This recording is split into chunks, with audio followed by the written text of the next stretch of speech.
"Please, don't beat me. I'm already hurt," cried the young girl. Then the silent cowboy changed everything. Rio Grande, New Mexico Territory, autumn, 1872. The moon hung low, its pale light stretching silver veins across the slow, winding current of the Rio Grande. The reeds rustled with the cold whisper of wind, and night sounds buzzed softly until they were cut by a cry that did not belong to nature. "Please do not beat me, I am already hurt." The voice cracked mid-sentence, hoarse, panicked. A girl stumbled onto the muddy riverbank, dragged by her wrist. She was no older than 20, her frame thin and trembling. Torn fabric clung to her shoulders, her bare feet smeared with blood and dirt. Her face, half-shadowed beneath a mess of tangled hair, was streaked with bruises and silent tears. Abigail Harper gasped as she fought against the man pulling her forward. "I said walk," he growled, raising his hand again. But before it could fall, click. The sound of a rifle cocking broke through the night like a crack of thunder. Both Abigail and her pursuer froze. Across the river, under a crooked cottonwood tree, stood a figure, tall, unmoving, part of the shadows, until that very moment. The starlight caught the metal of the rifle in his hands and the brim of a dark, weather-beaten hat that cast his face in shadow, but his voice did not follow, no warning, no name. The man holding Abigail squinted, trying to see through the dark. He hesitated. Then, as if the weight of that silent stare became too much, he dropped her wrist. I didn't mean no trouble," he muttered, backing away. The figure did not move. The man cursed under his breath and turned, disappearing into the brush like a rattlesnake chased from fire. Silence reclaimed the river. Abigail collapsed to her knees, coughing from the pain in her ribs. She turned toward the stranger, one arm shielding her face. Who are you?" He still said nothing. Then, he stepped into the shallow water, boots splashing softly. When he reached her side, she flinched, but he knelt instead of looming. His eyes met hers, deep-set, unreadable, but not cruel. He reached down and, without a word, lifted her into his arms. Her body stiffened from pain, but she did not resist.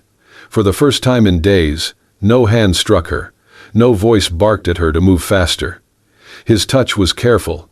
Not tender exactly, more like something practiced, precise, like he had done this before, maybe many times, with people who bled more than she did.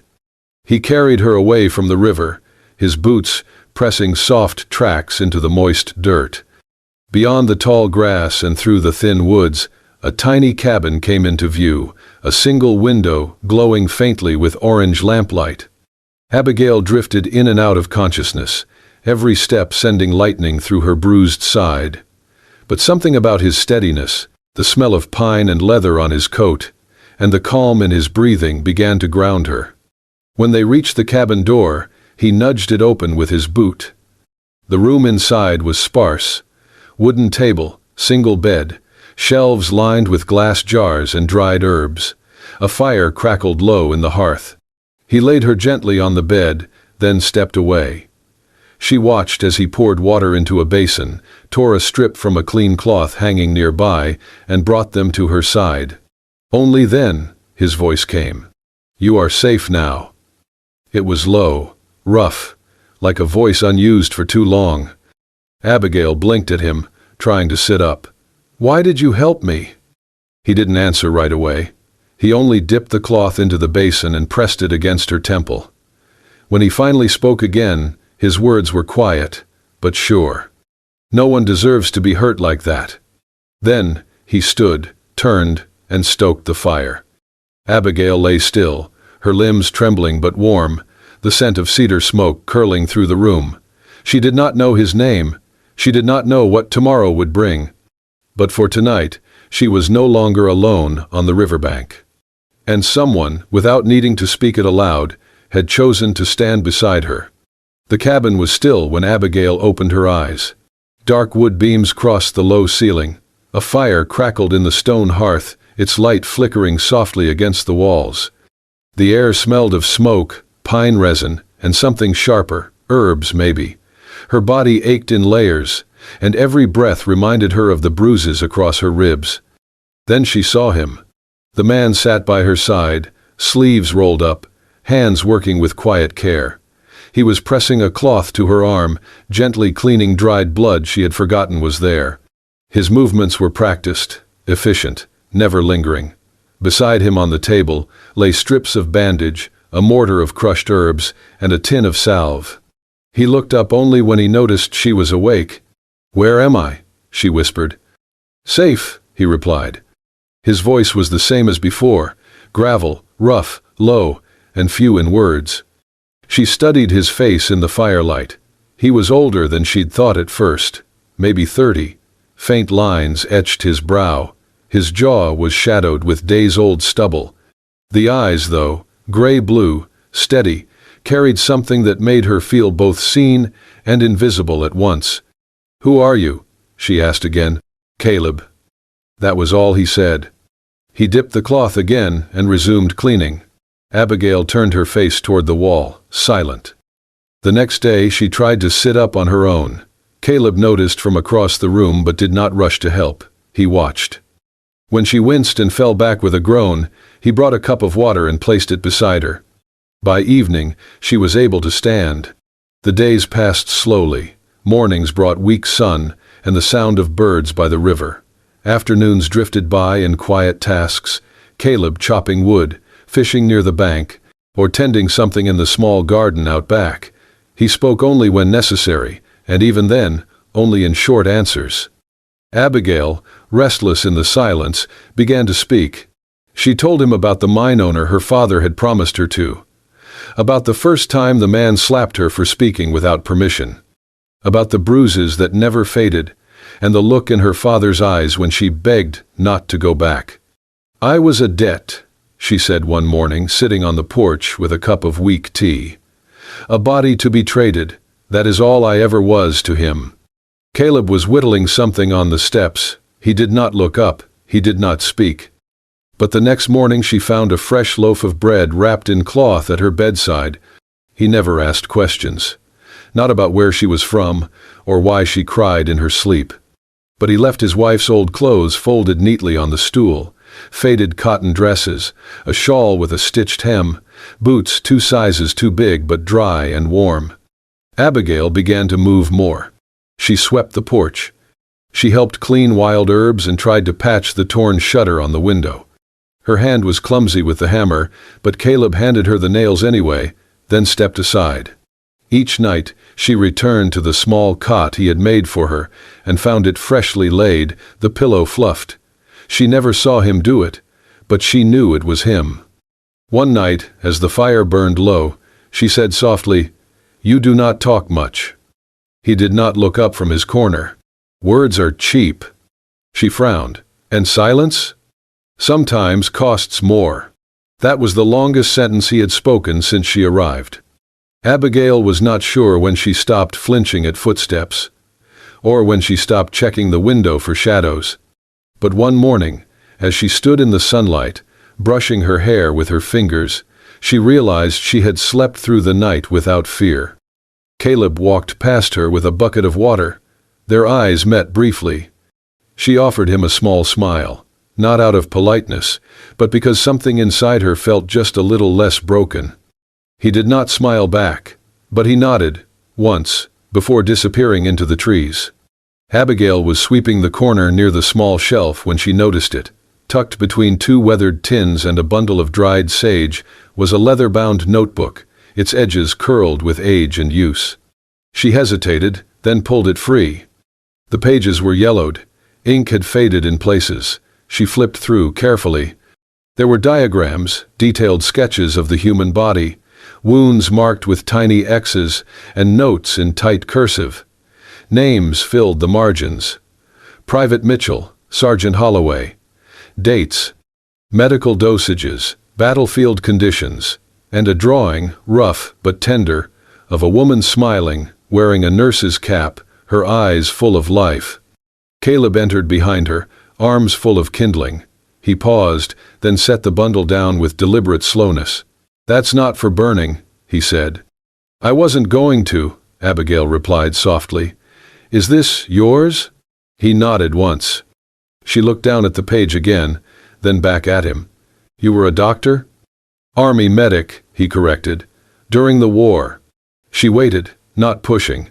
But after a moment, he sat on the bench across from her and stared into the fire. His voice, when it came, was barely more than breath. 15 minutes late, he said. Abigail frowned. "My platoon, 40 men. I was the only one with field training. Got delayed at the canyon pass. They were ambushed. By the time I reached them, it was over." She didn't speak. Caleb's hands clenched in his lap. Spent the night dragging bodies into a ditch. Couldn't save a single one, not even her. "Her?" Abigail asked. He stared ahead, jaw tight. "My wife, Nora. She was a field nurse, volunteered because I did. We were assigned together mostly. That day we were split. I told her I'd meet her after I helped the cavalry. I was late." Silence fell over the room like dust. "I held her while she bled out," he said at last. "She kept apologizing. Can you believe that? She said sorry for dying." Abigail felt her throat tighten. "I left the army," Caleb continued. "Couldn't look at another wound without seeing her face. I followed the river because she loved it. We planned to settle near the water after the war." His gaze dropped to the floor. "Instead, I buried her by it." Abigail folded the notebook shut and set it beside the hearth. Her fingers itched to reach for him, but she didn't. Not yet, not today. That night, she rose early to stir the fire and found an onion, a handful of dried peppers, and the last of the salted meat. She remembered Caleb mentioning, offhand weeks ago, that Nora used to make a stew that bit back. She did her best. It wasn't perfect, but it was warm, and when he sat down that evening, she placed a bowl in front of him without a word. He tasted it, blinked, then gave a quiet, almost imperceptible nod. Later, while he worked outside mending the fence, she folded his blanket for the first time, tucked the edges in tight, smoothed the corners. She did not ask anything more that night. But when he came inside, and their eyes met, something had changed. Two souls, cracked at the edges, sat in the same room, not whole, not healed, but no longer entirely alone. The sun hung low over the Rio Grande, casting warm amber light through the trees that lined the riverbank. In the hush of evening, the sounds of the forest softened, the chirp of crickets, the hum of distant water, the crackle of firewood beginning to burn in the hearth. Inside the newly patched cabin, Abigail moved quietly, her steps no longer uncertain.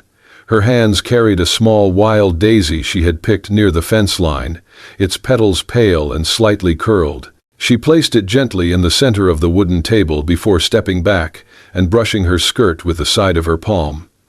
No ceremony, no expectation, just a flower. Caleb noticed. He always did. He said nothing that first evening, simply looked, then turned back to stirring the pot hanging above the flames. But the next afternoon, when Abigail returned from gathering berries near the bluff, she found the daisy tucked into a small glass jar, one she had seen collecting dust on the shelf above his desk. It now sat proudly beside a pile of his notes and sharpened pencils. He never mentioned it. She did not ask. Later that week, while folding laundry, Abigail came across Caleb's shirt, torn at the elbow, the stitching frayed.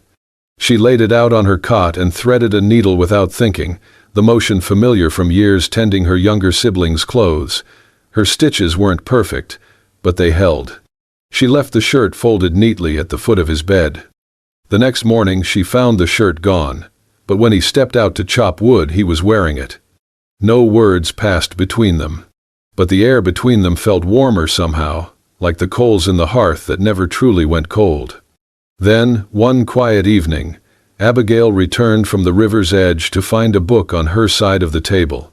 Its cover was worn, the spine cracked from years of use, an old volume on field medicine, with notes scribbled in the margins in faded ink. She turned it over, glancing up at Caleb, who sat across from her polishing a knife. She held it up. "Is this a hint or a gift?" He looked at her over the rim of his cup. "Both." She laughed softly. Well, I suppose I will have to learn how to make your bitter tea then. You already do, he murmured, lips twitching. In the days that followed, Caleb spoke more. Not much, but a sentence here, a dry joke there, a glance exchanged over a pot of stew that turned to a brief, knowing smile. Abigail learned that he hated burnt biscuits, preferred sleeping with the windows open, and always double-knotted the twine around his bundles of herbs. She also noticed the way he paused when she hummed while sweeping, how he sometimes lingered near the doorframe, not to watch her, but simply to be near. Once, she oversalted the stew. She grimaced at the first bite, muttering, "Well, I just ruined dinner." Caleb took another spoonful and said, "Tastes like survival." Then, unexpectedly, he smiled. Not wide, not showy, but real. Later that night, as Abigail folded a blanket by the hearth, she caught herself watching him as he sharpened a blade. The firelight played on the angles of his face, his movements smooth, practiced. A man built by duty, chiseled by grief, and yet, here he was, sharing quiet dinners and daisy jars with a girl he had once found broken by a riverbank. She turned away before he saw her gaze linger. But he had noticed, just as she had noticed the extra log he threw on the fire when the night grew colder, or how he always stirred the soup counterclockwise, just like her mother used to do.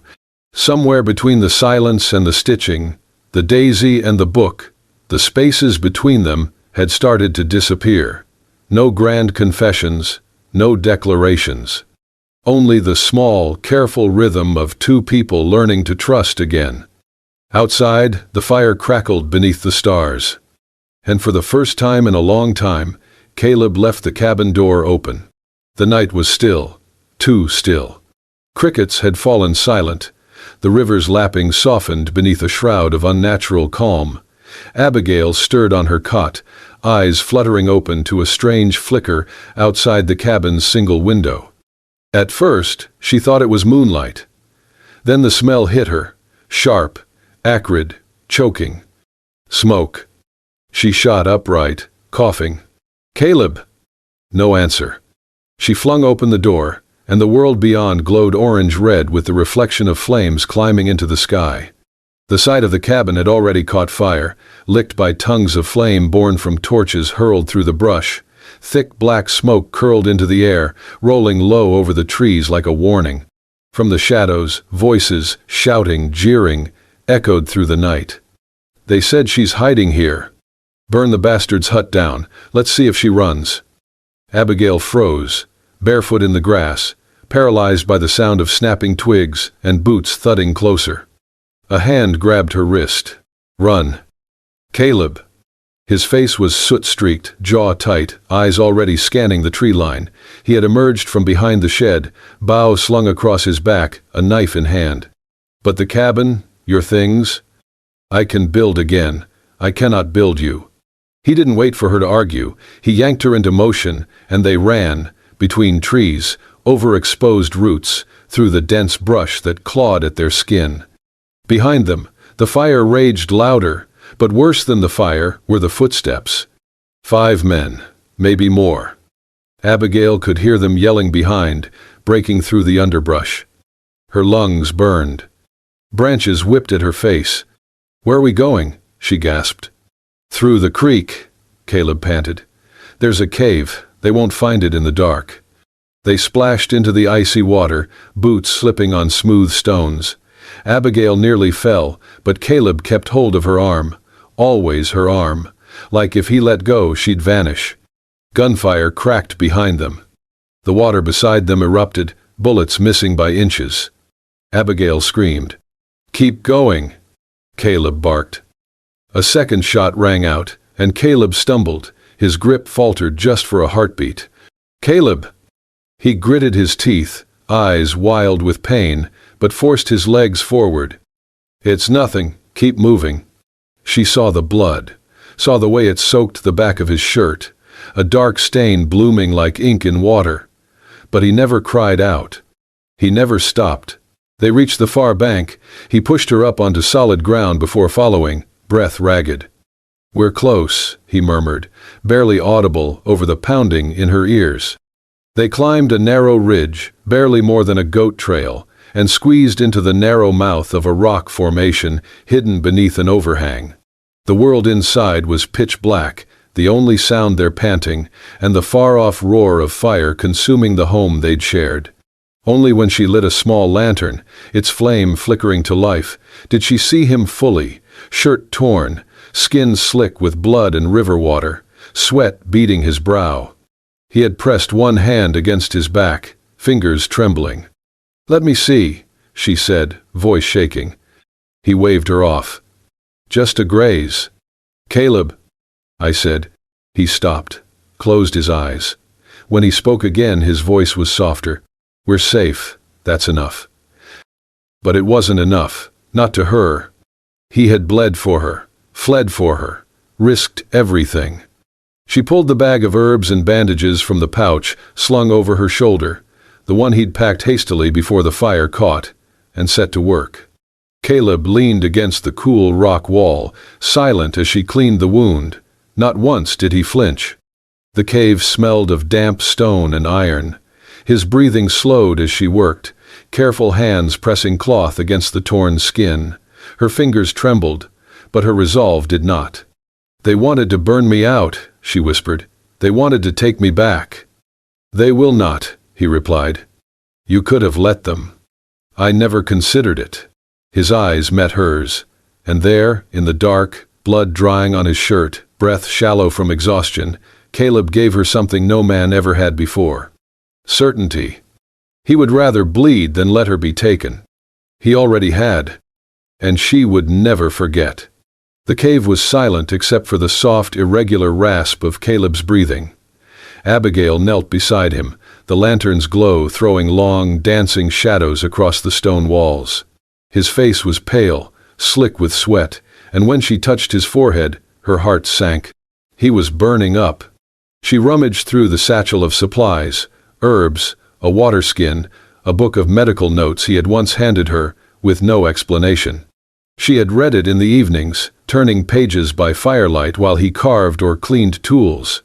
Now, those pages were the only thing between him and something worse. The wound on his back was deeper than she had thought. It had stopped bleeding, but infection had crept in.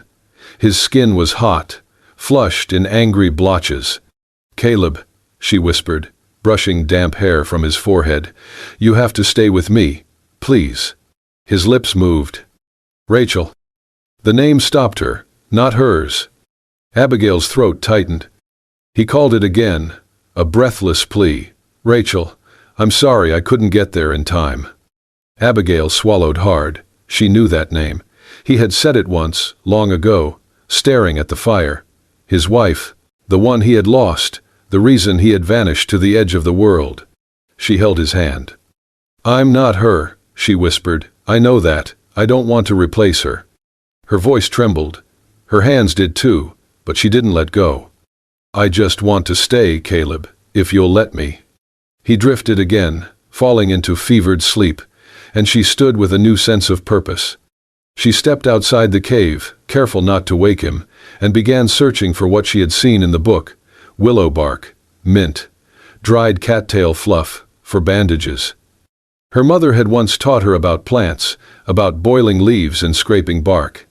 It came back to her like muscle memory, buried deep but not gone. She lit a fire near the entrance, feeding it slowly with dry twigs, heating water in a battered tin pot. With a dull knife, she scraped the bitter sap from the inside of a willow branch, fingers shaking as she measured each amount. She read every step 3 times before doing anything. She brewed the bark into tea and helped him sip it, drop by drop, between cracked lips. She folded clean strips of cloth, soaked them in cooled mint water, and laid them across his chest. When he shivered, she curled next to him, letting his head rest against her shoulder, whispering softly, nonsense words, lullabies, fragments of stories she barely remembered. It was morning before she slept. Her back against the cave wall, her hand still in his. When she woke, the lantern had burned out. But the first thing she saw was his eyes, open, clear. "Hey!" she breathed. Caleb blinked, his voice a rasp. "You stayed." She nodded, tears prickling the corners of her eyes. He looked down at their joined hands. "You did it." Abigail gave a soft laugh, then shook her head. "No," she whispered, voice catching. "We did." She sat up, gently checking the dressing on his back. He didn't flinch. He was stronger. Not well, not yet, but better. Her work had helped. She had helped. The girl who had once begged for someone to save her had become the one to hold someone else through the night. The fire outside had died to embers, the sky above the cave entrance brushed in the first pale pink of dawn. Abigail leaned against the stone wall, watching the day begin. She had faced blood, fear, the ghost of a woman she could never be, and still she had not left. Not because he needed her, but because she had chosen to stay. The river was calm that morning, gliding like silver ribbon under the pale sky. Mist hovered just above its surface, soft and slow, like a breath not yet released. Caleb sat on a flat rock by the bank, his hat resting beside him, arms draped loosely over his knees. His shoulders still ached, wrapped in Abigail's careful bandaging, but he could breathe now without fire in his chest. Abigail stepped out of the trees behind him, holding a tin cup of warm tea. She wore the oversized coat he had given her, sleeves rolled and frayed, the fabric brushing her knees. She didn't say anything, just sat down beside him and held out the cup. He took it with a small nod. They sat like that for a while, letting the silence stretch. The river babbled. A bird chirped somewhere deep in the brush. She sipped from her own cup, steam curling around her face. Caleb tilted his head, watching the current move past the rocks. Then, with a voice low and even, he asked, "Why didn't you run when you had the chance?" Abigail blinked. He didn't look at her, just stared out at the water, as if the answer might already be written in its flow. She set her cup down on the mossy ground and laced her fingers around her knees. "Because, for the first time," she said slowly, "someone saw me not as a burden, but as a soul worth keeping." Caleb's jaw tensed, but only for a second. He turned to look at her. "Really, look. I am not brave," she continued. "I ran away from pain, from a cage someone else built for me. But when I got here, you didn't try to fix me. You just let me be." "You deserved that," he murmured. She smiled faintly. "So did you." A breeze passed, lifting her hair gently. She turned toward him, not expecting anything, not asking, just existing beside him, like the river did, quiet and strong. He reached for her hand, slowly, like it was something sacred. Their fingers touched, intertwined without needing pressure. They didn't kiss. There were no promises or declarations. Just her head leaning softly against his shoulder, and his breath slowing as he leaned into her warmth. The morning sun crept higher, gold light rippling over the river. In that moment, there was no past, no pain, no ghosts. Only a girl who had survived and a man who had stopped running from himself. A soul found, and another choosing to stay. And that, somehow, was more than enough. The clearing by the river was no longer scorched earth and ashes. What once crackled with ruin now hummed with quiet purpose. Charred roots had been cleared, the blackened remnants of their first shelter buried under new soil, and the will to begin again. With steady hands and quiet determination, Caleb rebuilt the small wooden frame. His movements were deliberate, not rushed, every beam lifted, every joint secured as if it were more than just timber and nails, but an act of choosing to stay. Abigail worked alongside him, gathering reeds and saplings, weaving them into the roof the way her mother once taught her in another life, in a place far from war and fire. They did not speak much. Words had never been their foundation. But in the rhythmic tap of hammer on wood, the rustle of grass beneath their feet, and the brush of fingers when they passed tools, there were conversations. Silent, yes, but no less sincere. Each moment they built was layered with meaning, forgiveness, trust, and the quiet kind of love that grows from hardship, not in spite of it. The new cabin was smaller than the last, its walls thinner, the roof lower, but it felt warmer somehow, truer. On the windowsill, Abigail placed a bundle of dried white daisies she had picked that morning near the water's edge.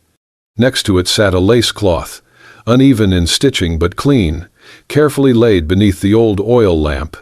She had made it from the fabric of Caleb's torn shirts, remnants of the man he used to be, now sewn into the life they were trying to create. In the corner, a wooden chest stood sentinel, newly dusted and polished. Caleb's medical kit sat atop it, worn but dignified. He approached it slowly, the weight of old ghosts pressing gently at his shoulders. For a long moment, he stood motionless, watching the way the sun sliced across its leather cover through the cabin's slatted wall. Then, with fingers steadier than he expected, he undid the strap and opened it. Inside, scalpels dulled but usable, rolls of aged gauze, a faded notebook filled with sketches and names he once carried with him across dusty battlefields. Memories curled inside like smoke. "Maybe it's time to try again," he said, the words more to himself than anyone. Abigail stepped beside him. She didn't hesitate. Her hand slid over his on the leather kit, warm and grounding. "Together," she said. That night, they stood once more at the edge of the river. The water moved slowly, no longer rushing, as if echoing their pace. Moonlight stretched wide over the surface, catching every ripple and turning it to silver. The wind was cool, lifting the scent of wood smoke and earth, of something newly born. Caleb wrapped an arm around Abigail's waist. She leaned into him, their silhouettes melding into one beneath the sky. "The river carried me to you," she whispered, "and I will never drift away." He did not reply. His silence, as always, said enough. They stood there a long while, letting the river speak. It did not rush, it did not pull. It simply stayed, like them. If this story touched your heart, if you felt the quiet strength of Caleb, the resilience of Abigail, and the healing power of love, then don't let it end here. Hit that hype button to show your support for more emotional, action-packed romances set against the raw beauty of the old American frontier. Because out here, where the wind carries secrets and rivers bring souls together, every love story is worth hearing. We'll see you on the next ride.